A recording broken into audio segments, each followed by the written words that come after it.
Hey, it's Doug. Thanks for checking out another Throwback Thursday episode. Okay, this is from episode 89, which we recorded and published in May of 2023.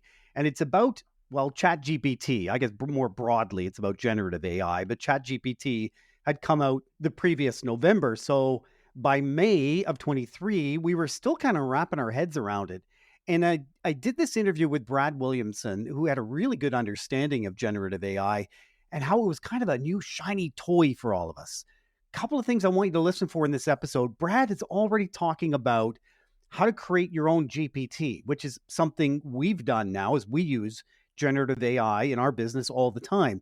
He calls it personalizing the content or mega prompting to create a consistent brand voice. A couple of important ideas that he's putting forward.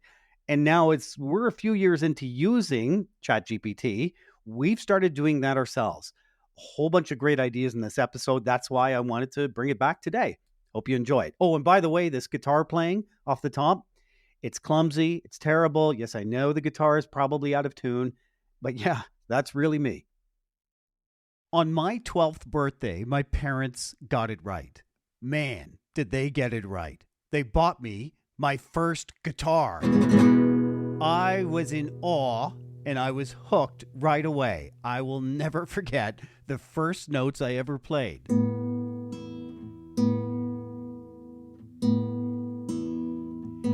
And soon, I was playing patterns.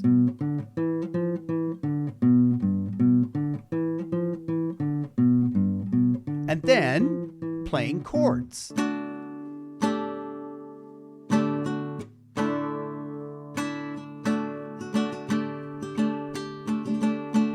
Eventually, arpeggios, which are just individual notes of a chord. Really easy.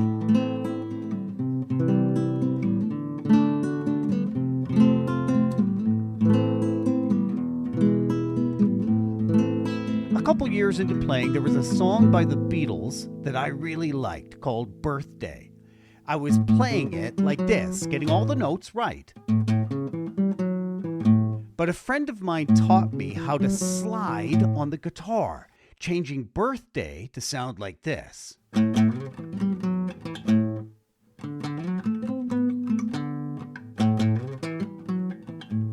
And then I learned hammer-ons and pull-offs. A hammer-on is when you go from a lower note to a higher note without plucking the string a second time. And a pull-off is the opposite, going from one note to a lower note without plucking the string. These are important techniques to help you play more intermediate level songs like Crystal Gale's Don't It Make My Brown Eyes Blue.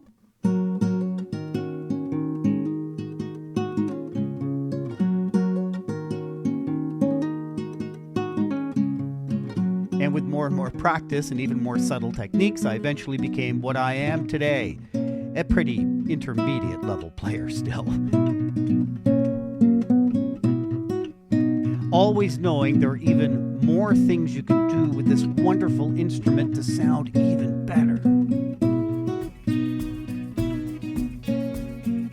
Today on Stories and Strategies, this new instrument we have with Chat GPT and all generative AI tools. What can we do with them to climb that hill?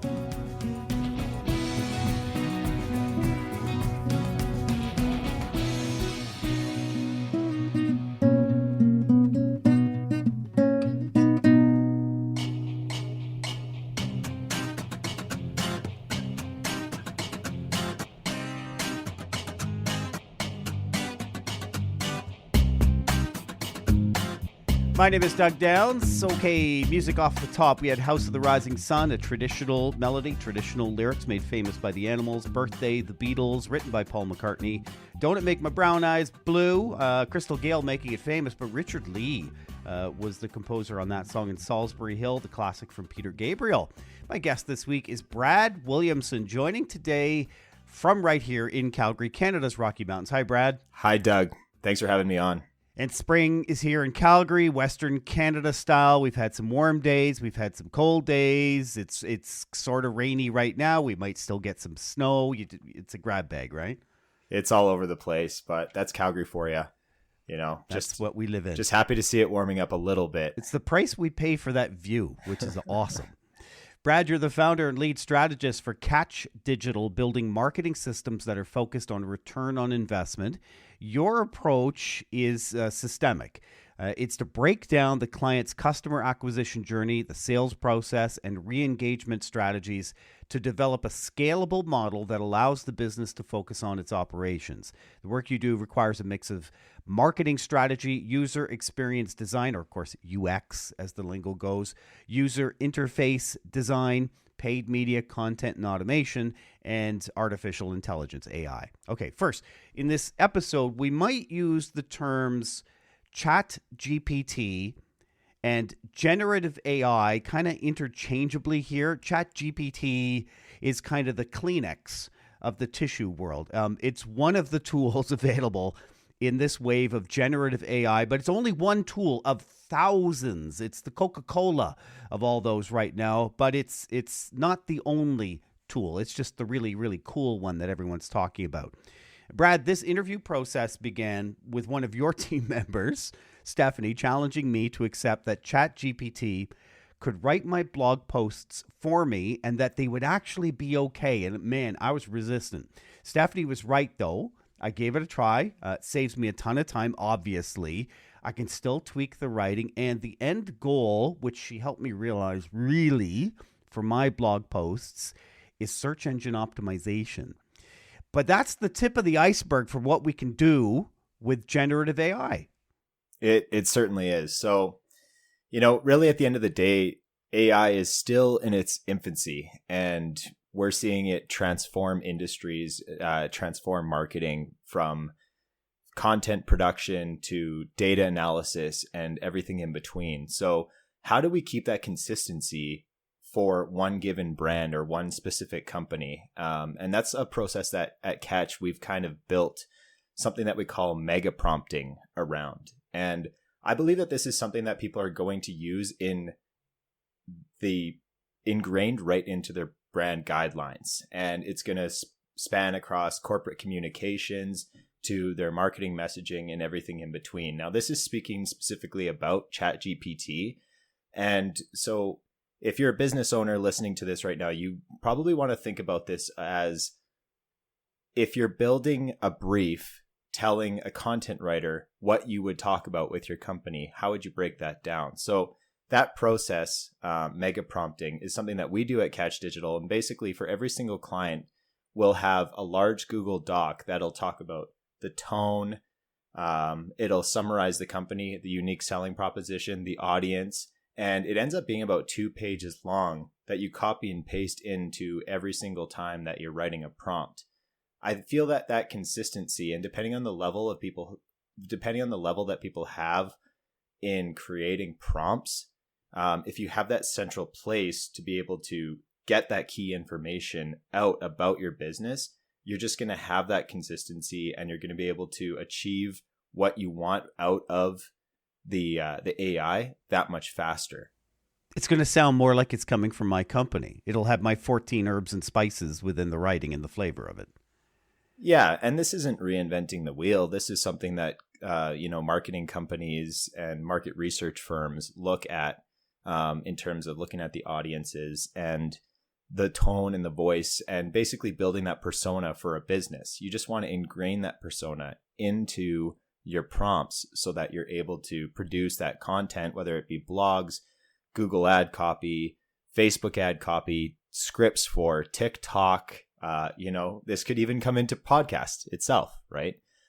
So the usefulness of that base is quite vast. And the real power of generative AI, you were telling me, is the ability for it to personalize content. So here's an example. This is a pitch that I got yesterday from a PR handler who's pitching their executive to be a guest on this podcast. They said, here, I'll read it here. Quote, "Hey, I love what you're doing with stories and strategies. I listened to the episode about sales funnels and found it really engaging and relevant content. I think blah, blah, blah, my executive would make a really great guest on your podcast." So I would give this a 3 out of 5. They knew the name of the podcast. They did dig up the title of an episode, but 3 out of 5 because they went no further. Like, they didn't listen to the episode. I can tell that they didn't listen to the episode. How might that change just using generative AI going forward? Well, you can stack a couple different tools together, and you could actually build an entire workflow around this if you wanted to. There are tools out there where you could scrape an episode or take a transcription.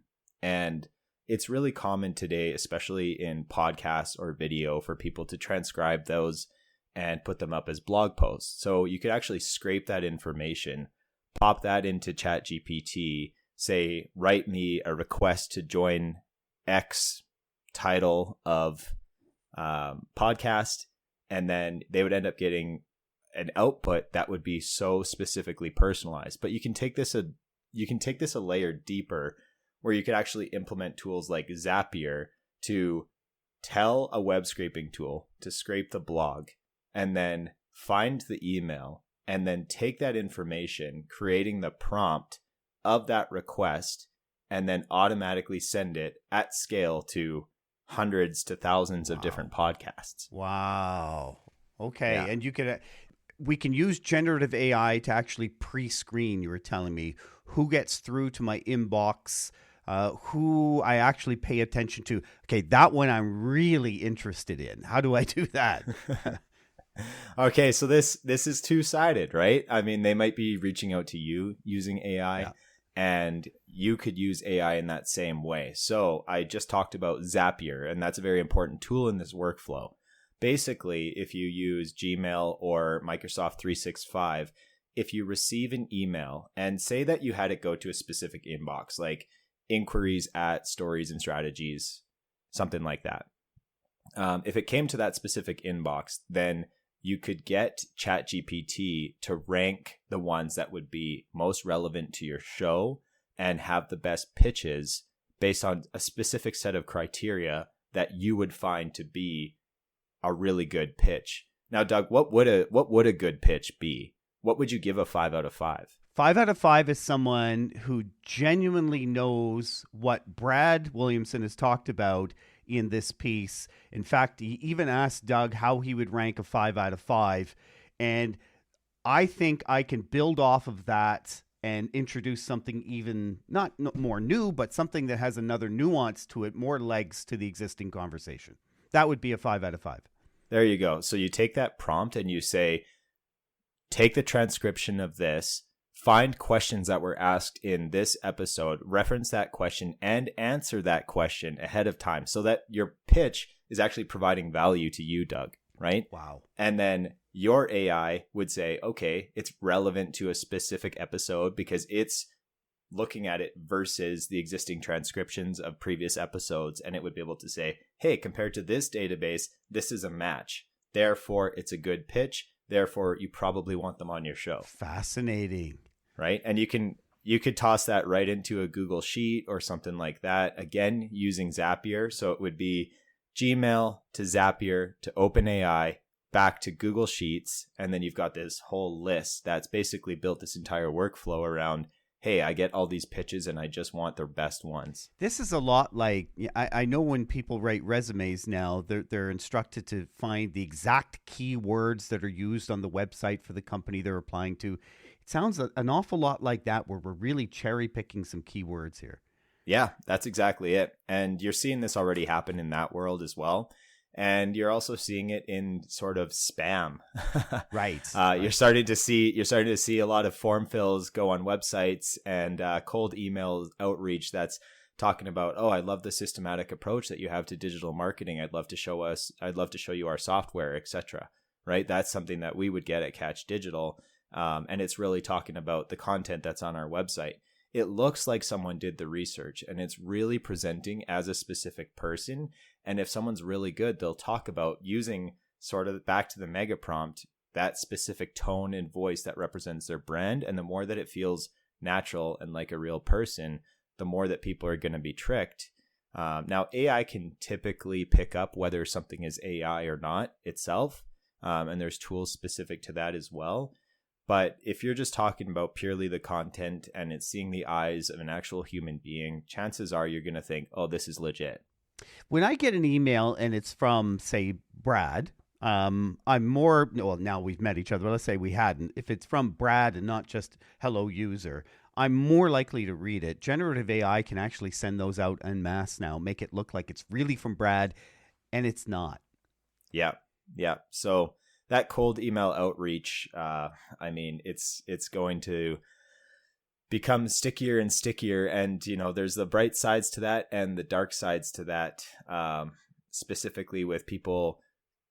You've seen this already happening where there's scammers out there that are putting, Trojan horses on fake emails that are going out to firms that look like it's coming from the CEO, and it's analyzing all the messaging that they've put out there. Maybe it's just pulling everything that they've talked about on LinkedIn and they wrote themselves, right? And then it's an email that looks very similar to, and it's like, download this, PDF. Turns out it's not a PDF, it's a virus. And then they've got issues within their entire organization. So cybersecurity on this side is also quite the issue. But where there's good, there's bad. And this is an early industry. You're talking about how this has progressed since November of 2022 to May 2023. Imagine how it's going to progress by 2025 and what that's going to do to the marketing industry,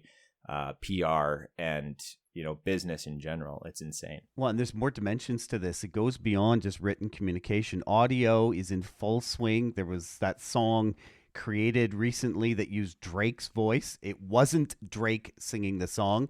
Drake's not very happy about it. It was not Drake's plan, but the technology is there to do that, to repeat it as close to perfect as the human ear could possibly detect. And video, I would call video in beta mode. I've seen some efforts by generative AI on the video side. What does the future look like? Well, it's crazy. You can actually take an idea that starts with 2 lines and end up with a full creative production out of this. And there's so many layers to unpack behind this. But number one is, today, a practical thing that someone could do is they could have an idea for a video and use GPT-4 to write the script. And then they could take images of that video, or you could ask GPT to give you prompts for images even, and then create those images in Midjourney. Then you could use a tool called Runway ML to turn those images into video. And then add a voiceover using a tool called 11 Labs. A company called 11 Labs will do the voiceover. And then you can create the background music with SoundDraw.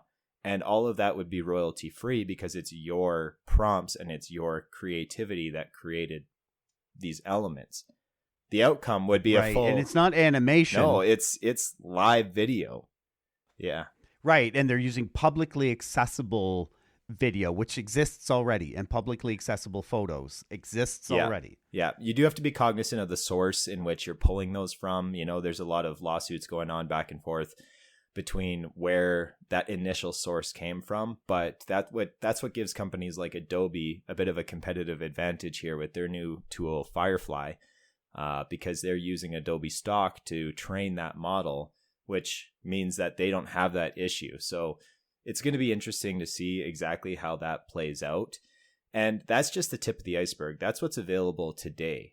In the future, we're starting to see advances in gaming and full world production, where basically each scene that you enter, say you have a little guy running around on the screen, the next scene is completely created via AI.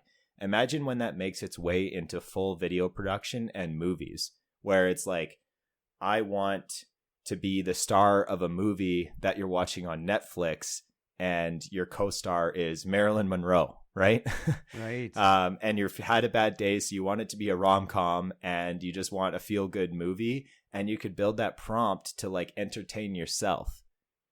It's crazy. It's changing the game across the board, and the way that that's going to work its way into the audiences and stuff like that is just insane, because it's going to be so specific to that person. That relevancy is going to be crazy. And that relevancy is a key thing that we think about from a marketing side as well. When you could think about how web is going to change, and when you click on a Google ad campaign and the ad that you clicked and the content was automatically created based on your search term lands on a landing page or a web page that's specifically tied to your needs as the user, the more data that it can capture on that type of environment, the more effective marketing is going to be. That's where I'm really excited about it from, a strategist side of things. That's the true personalization. Wow. Yeah. Last two questions here. We have about 3 minutes. The ethical requirements. For example, if I'm currently writing a blog for a client and I'm charging them 2 hours for each blog post that I write, which I think that's pretty fair. Look, it can take me less than 5 minutes to do it now. Am I ethically bound to tell them and charge them accordingly? Second, with the ability to create so much more content so quickly, do we risk a world in which we create too much noise? Excellent questions. Number one, the ethical requirements, your example with the blog post. So when you're talking about the result of what that blog post can do, and if you are really, really good at it, right now in the market, there's a bit of an opportunity to leverage these tools and softwares in order to create a better blog post using AI, implementing the keywords that you need, driving better SEO. So if you're specifically being paid to write a blog post, that's one thing. But if you're being paid to increase the SEO and blog posting is the method in which you're using it, that's kind of a different value tier, right? So if you hired me to write a blog post, for example, I'm going to look at the analytics and I'm going to say, well, here's the gap in the keywords and this is what we need to produce. The production of the blog post itself, the writing, yes, that is getting devalued in the market. And what's going to happen over time is a market adjustment because more and more people are going to catch on to this and business owners are going to realize, well, I can do this myself. So the cost of writing a blog post in 2 hours is going to go down. But the effect of what that can do for a business and the critical thinking and the strategy that comes behind it, I'm a firm believer in using the tools that are readily available for you. So the ethical discussion around that is, oh, you're overcharging for that 2 hours of time. But if you're turning what that 2 hours actually does for a business and you change that to something that's more effective and you can increase your value as a result of it, then I'd say that you're fine charging that proper amount. Paid for the outcome. Assuming that the outcome is there. And, you've seen this for a long time. There's an argument of that in the design world as well. It's like, well, why are you going to hire a fancy agency to do a full brand guidelines, logo, color palette, voice, tone, audience research, etc., when I could go to a cheap website and get a free logo? It's like, well, you could do that, but are you going to have the depth of the strategy and the outcome that's actually going to help your brand and help your business grow? Right? So that's answer number one. Now, number two, with the ability to create so much content so quickly, are we risking making too much noise? Well, I think there's going to be a shift in what an impression really means. Back in the day, I'm talking 6 months ago, an impression was something that we used as a leading factor of whether a post had success or it was a measure of virality, right? Now we're going to see a measure of relevancy. And I believe that although you're not going to see like a TikTok video potentially blow up to be, 6 million views or what have you, you're going to see more tailored audiences who are much more ingrained in what you're offering or what value you're providing. And so for that reason, smaller audiences, more relevant. If you take a step further beyond that metric of impressions and you're like, well, I'm actually trying to drive website clicks. I'm trying to drive form submissions. I'm trying to drive conversions. That's stuff that we talk about in the marketing world. That's it's a layer deeper than impressions. You would say, well, it won't feel so noisy if the content is directly relative to that very specific person, right? And that's what this is unlocking. So short answer is absolutely we're pumping out content faster than we've ever been able to before. And these tools are just going to exponentially increase that.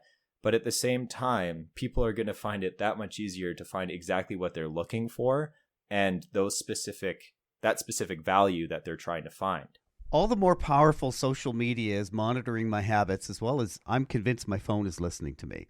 And all the more powerful that's going to be to inform the big companies of who Doug Downs really is. So thank you for this, Brad. I really appreciate it. Thanks for your time.